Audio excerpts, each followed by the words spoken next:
Today's tech news moves fast, but understanding it shouldn't be hard. That's why Snarful Solutions Group brings you Connecting the Dots, where we break down what's happening in tech and why it matters to you. Now, let's dive in with your hosts. Imagine the Federal Reserve, the Treasury Department, and the CEOs of basically every major U.S. bank suddenly dropping everything to convene. Right, a highly confidential emergency meeting right in Washington. Yeah, and they aren't gathering because the stock market crashed or, because of some new international trade war. No, none of it. They're gathering because a single piece of software just learned how to, systematically dismantle the digital infrastructure that holds our entire financial system together. It is honestly a sobering reality check on how quickly these theoretical threats of artificial intelligence have become immediate systemic vulnerabilities. Welcome to today's edition of Connecting the Dots. I'm Alex. And I'm Morgan. We're broadcasting to you from the Snarful Solutions Group right here in Sacramento, California. Today is Friday, April 10, 2026. It sure is. Before we open up the Morningstar Tech Report and look closer at the sources driving that Washington summit, let's get you updated on what's happening outside and in the markets. So, looking at our local Sacramento weather, showers and thunderstorms are likely today, a mild 67 degrees with a light wind of 2 to 8 miles per hour. Nice and mild. And on the financial front, it has been a really green week. The Dow Jones closed Thursday at 48,185.80, up over 345 points. Not bad. The S&P 500 closed at 6,824.66, which is up nearly 41 points. And Bitcoin is hovering around 72,268, up about 484 points. So yeah, significant upward momentum across the board as we head into the weekend. Exactly. Let's unpack this momentum alongside today's major stories. But first, today's episode is brought to you by Strong Coffee, the premium instant coffee that tastes like a traditional brew but is packed with 15 grams of protein, MCTs, and adaptogens like ashwagandha. Get clean, sustained energy without the jitters. Use promo code SNARFUL for 20% off at strongcoffeecompany.com. All right, so let's turn our attention back to that situation in D.C. because the guest list for this summit is just unprecedented. It really is. You had Treasury Secretary Scott Bessent and Federal Reserve Chair Jerome Powell pulling in the heads of Goldman Sachs, Bank of America, Citigroup, Morgan Stanley, and Wells Fargo. Basically the entire financial sector. Right. And J.P. Morgan's Jamie Dimon couldn't be there in person, but he essentially preempted the meeting by warning about this exact AI cyber risk in his recent shareholder letter. Yeah, and the subject of all this panic is Anthropic's newest AI model, which is internally called Mythos. Mythos. Right. And the Morningstar report details that Mythos has officially surpassed almost all human experts at finding and exploiting software vulnerabilities. Which is terrifying. And we aren't talking about, basic phishing scams or guessing passwords here. No. This system is uncovering foundational flaws in the architecture of the internet itself. Yeah. To understand why the Treasury Department is involved, you really have to look at the caliber of vulnerabilities Mythos is exposing. Like, during internal testing, it identified a 27-year-old flaw in OpenBSD. Wait, 27 years? Almost 3 decades. And for those unfamiliar, OpenBSD is widely considered the absolute gold standard for secure, audited code. Oh, wow. It is an operating system explicitly built from the ground up for proactive security. So it's supposed to be bulletproof. Exactly. The fact that an AI found a flaw that human auditors just missed for nearly 3 decades, it fundamentally challenges our reliance on manual code review. It also found hidden flaws in FFmpeg, right? Yeah, which is the open source library that handles almost all the video processing on the internet. And what's fascinating here is the total failure of traditional cybersecurity tools.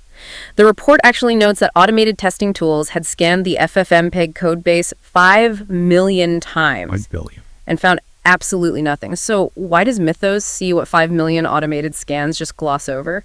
It really comes down to semantic understanding versus pattern matching. Traditional automated security scanners are essentially looking for known signatures. Like a checklist. Right. They have this massive dictionary of past mistakes, and they scan code to see if developers repeated those specific mistakes. But they don't understand the actual logic of the program. Oh, I see. Mythos is a massive language model. It reads the code and understands the intended functionality. So it's not just looking for typos. Exactly. It looks for complex, multi-step logical paradoxes that allow a system to be tricked. It basically reasons through the architecture in a way that was previously exclusive to, elite human hackers. And because of that capability, Anthropic just completely halted a public release. Which is probably smart. Very. Instead, they spun up Project Glasswing, restricting access to just 12 launch partners, including Apple, Google, Microsoft, and JP Morgan. Right. They are also handing out $100 million in defensive security credits, so these companies can use Mythos on their own systems. But, I have to push back here. Okay, go for it. This sounds like a reformed master thief showing you how to pick every lock in your house. That's a good way to put it. It's great that you know, but terrifying that the tool even exists. If this AI is basically a master hacker, why give it to companies like Apple and Google at all? Aren't we just handing over the keys to the kingdom? You're touching on the central paradox of modern cryptography and security there. When a vulnerability like this is discovered, the priority shifts immediately to a concept called defensive patching. Okay. Anthropic isn't handing over the keys. They are providing the blueprint of the lock before a malicious actor builds their own version of Mythos. Got it. Think of it as a controlled burn to prevent a forest fire. You need Apple and Microsoft to run this semantic analysis on iOS and Windows right now, so they can rewrite the foundational code before an independent, state-sponsored AI finds those exact same zero-day vulnerabilities. That makes sense. But if you are listening to this on your commute or, sitting at your desk, it's easy to tune out phrases like zero-day vulnerabilities and just assume this is an IT problem. Right, like it doesn't affect you. Well, exactly. But what does this actually mean for personal bank accounts or family data? How does a flaw in an operating system threaten the broader economy? Well, the modern financial system isn't backed by physical gold and evolved anymore. Right. It's backed by cryptographic trust and interbank routing networks. The data holding your mortgage balance, your retirement fund, your checking account, it's in constant motion between server farms. Just flying around the internet. Yep. So if a bad actor uses a logic-based AI to quietly manipulate the database architecture of a systemically important bank. Like altering routing protocols. Exactly, or corrupting transaction ledgers without even triggering traditional security alarms. It completely undermines the integrity of the institution. We aren't just talking about individual accounts being drained here. Which is bad enough. Right. But we're talking about a cascading failure where institutions can no longer mathematically verify who owns what. Wow. It totally redefines the timeline of cybersecurity. We used to measure defense in days and weeks, giving engineers time to write a patch. Yeah, humans need sleep. Right. Now, the offense can analyze millions of lines of code and generate a custom exploit in seconds. Which really highlights a broader structural shift happening in the technology sector right now. How so? Well, the computational power required to train a system capable of this kind of reasoning like Mythos is just staggering. Oh, the hardware side of things. Yeah. Creating these models requires tens of thousands of specialized silicon chips running at full capacity for months. That requires massive amounts of electricity and capital. Tons of money. Tons. Which forces even companies completely outside of traditional software to radically alter their business models just to support that infrastructure. Which perfectly bridges us into our second story from the Morningstar report. We have a massive financial leak regarding SpaceX, and the balance sheet reflects exactly what you just described. It's pretty wild. The sheer cost of artificial intelligence is quite literally draining the profits of a company that builds rockets. Let that sink in. Yeah. According to the data, SpaceX generated over $18.5 billion in revenue in 2025. And that is largely driven by their Starlink network, which is now providing internet to tens of millions of families globally. And, a revenue number of that scale usually indicates an incredibly healthy operational margin. Right. Especially for a company with a near monopoly on commercial orbital launches. But the leak shows that instead of celebrating a massive surplus, SpaceX posted a nearly $5 billion loss for the year. A $5 billion loss. Yeah. To put that in perspective, in 2024, they brought in billions less in revenue, but posted an $8 million profit. Wow. They flipped a massive profit into a staggering deficit in 12 months, all while growing their core business. And where did the money go? It was entirely consumed by the acquisition of Elon Musk's AI venture, XAI, the makers of Grok, back in February 2025. It just illustrates the sheer gravitational pull of AI development costs. Like, Right. Starlink is a phenomenal cash engine. Unbelievable cash engine. And they are executing orbital missions flawlessly. But folding a frontier AI lab into that ecosystem requires absorbing the cost of server farms, advanced cooling systems, and grid-scale power consumption. I mean, I have to look at this from the perspective of an institutional investor. This is like owning the most profitable delivery business in the world and then blowing all your profits buying a luxury casino. That's a strong comparison. Is it really a wise business move for a company focused on deep space exploration and global internet to bet its bottom line on an AI chatbot? It just feels entirely disjointed from their core mission. It looks totally disjointed until you analyze the physical constraints of computing on Earth. Okay, tell me more. Training large language models requires gigawatts of power. We're already seeing terrestrial data centers maxing out local power grids and running into severe thermodynamic issues. Meaning they get too hot. Exactly. They generate so much heat that keeping the computers from melting is becoming economically unviable. So SpaceX isn't just buying a chatbot. What are they doing? They're attempting a vertical integration of infrastructure.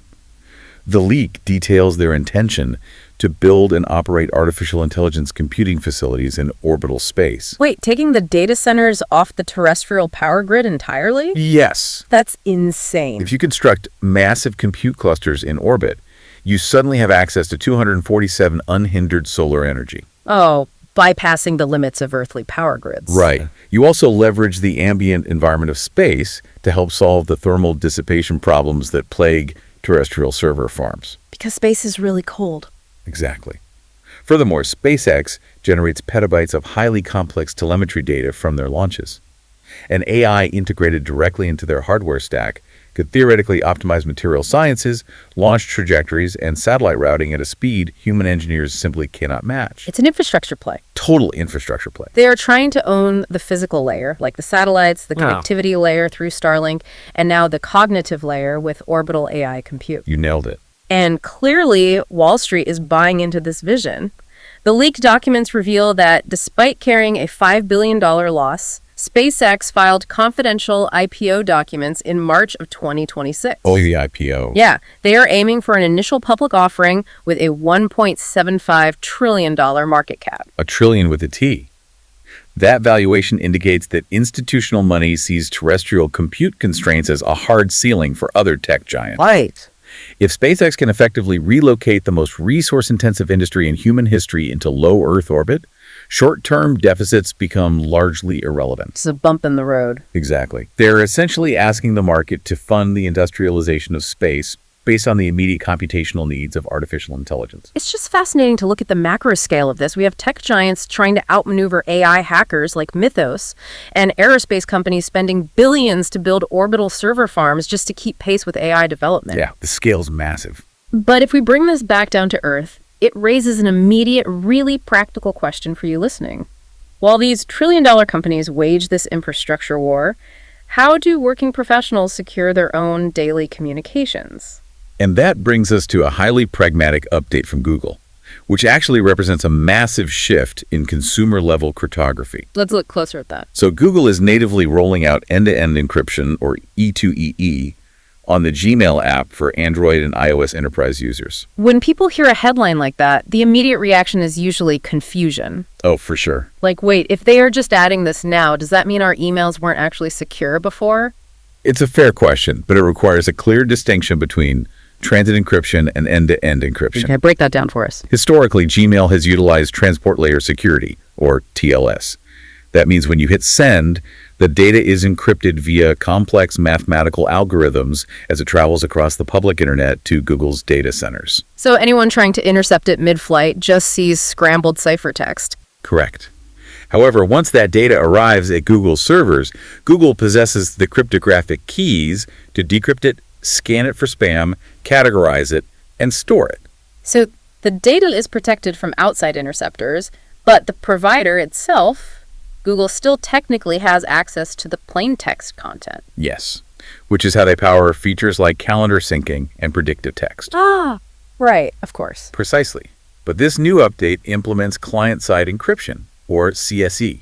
The mechanics of this are entirely different. How so? Instead of relying on Google servers to manage the cryptography, the public and private key pairs are generated and stored locally on the physical silicon of your mobile device. Your actual phone? Yes. When you draft an email, the processor on your phone encrypts the message before a single packet of data is transmitted to the internet. Meaning that what arrives at Google's server is mathematically undecipherable, and Google does not possess the private key required to translate it. Exactly. The enterprise organization completely controls the keys.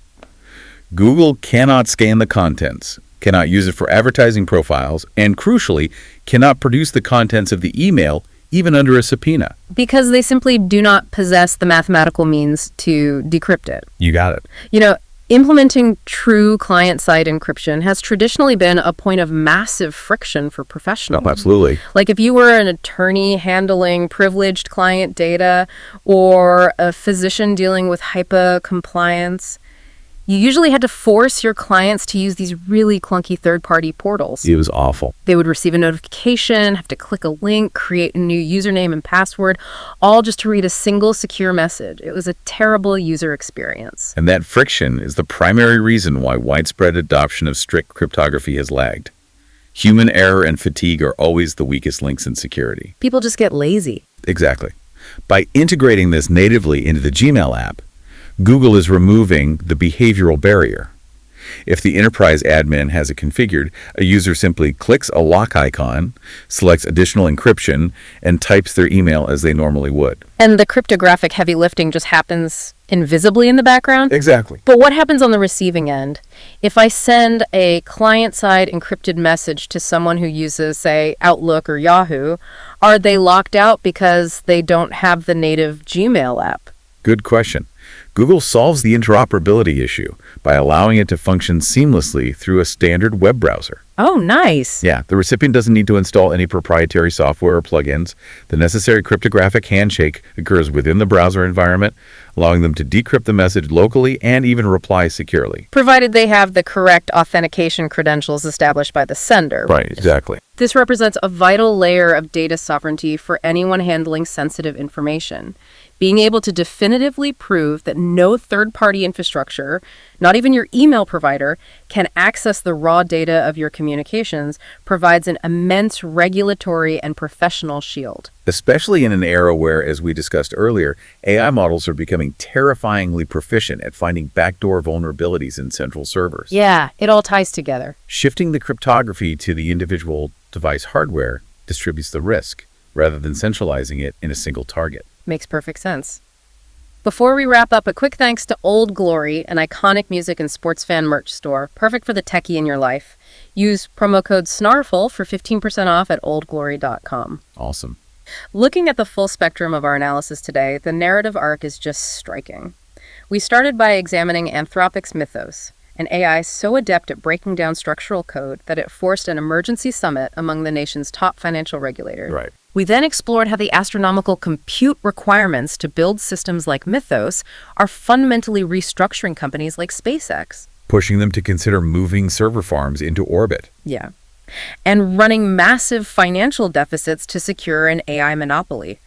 And finally, we looked at how everyday professionals are gaining access to military-grade client-side encryption just to ensure their daily correspondence remains private. It creates a fascinating dichotomy for the future of infrastructure. It really does. As artificial intelligence evolves into both the ultimate logic hacker capable of unraveling decades of cybersecurity and simultaneously the ultimate corporate expense demanding unimaginable amounts of energy and capital. Right. You have to wonder where the balance dips. Exactly. Will the next decade of technology be defined by the incredible, unprecedented things we build, or will it be defined simply by our desperate attempts to protect what we already have? It's a critical tension.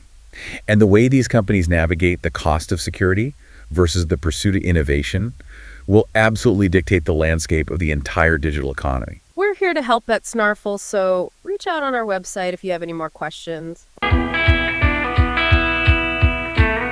That's a wrap on today's top stories. Remember, tech doesn't have to be complicated, and we're here to help connect the dots.